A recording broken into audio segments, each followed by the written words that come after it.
ওম নমো ভগবতে বাসুদেবায় সর্বকর্ম ফলম শ্রীকৃষ্ণায় অর্পণমস্তু।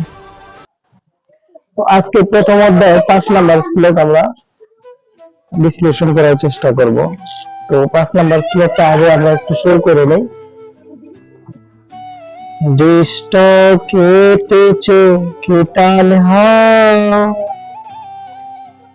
কাশীরাজ চ বীর্যবান পুরজিৎ কুন্তি ভোজ চ শৈব চ নরপুঙ্গবঃ।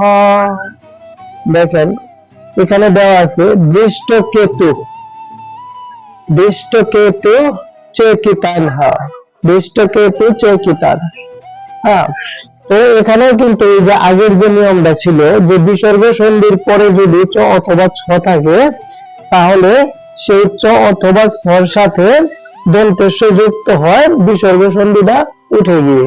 তো এই যে শব্দটা হলো এরকম, ভাঙলে এরকম। তো এই শব্দটা যে দেখেন বিসর্গ সন্ধি তারপরে চ আছে, তাহলে এটা উঠে গিয়ে এই যে ছয় চ উচ্চারিত হয়েছে। কেতুশ্চ কিতানহা কাশীরাজশ্চ বীর্যবান।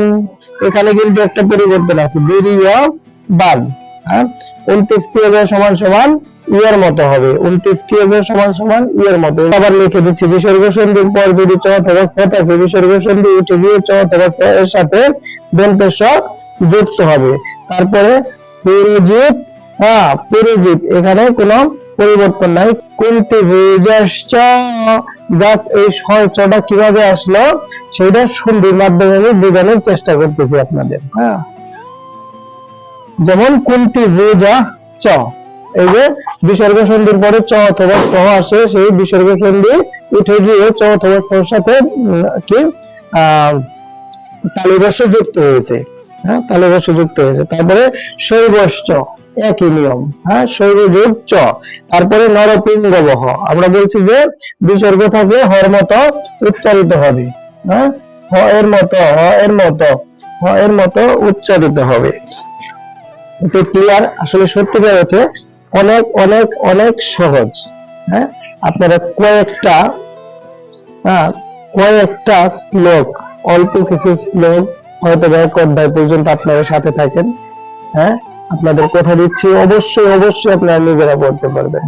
হ্যাঁ, এতে কোনো সন্দেহ নাই। তো আবার আরেকবার আমি বলে দিচ্ছি।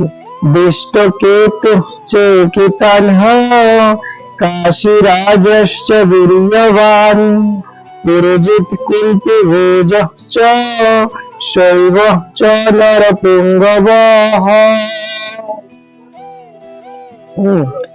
শৈবশ্চ নরপুঙ্গবঃ বলছে কি? হ্যাঁ, অনুবাদ। সেখানে দৃষ্টকেতু চকিতান কাশীরাজ পুরজিৎ কুন্তি ভোজ ও শৈবের মতো অত্যন্ত বীর বলবান যোদ্ধারাও রয়েছেন।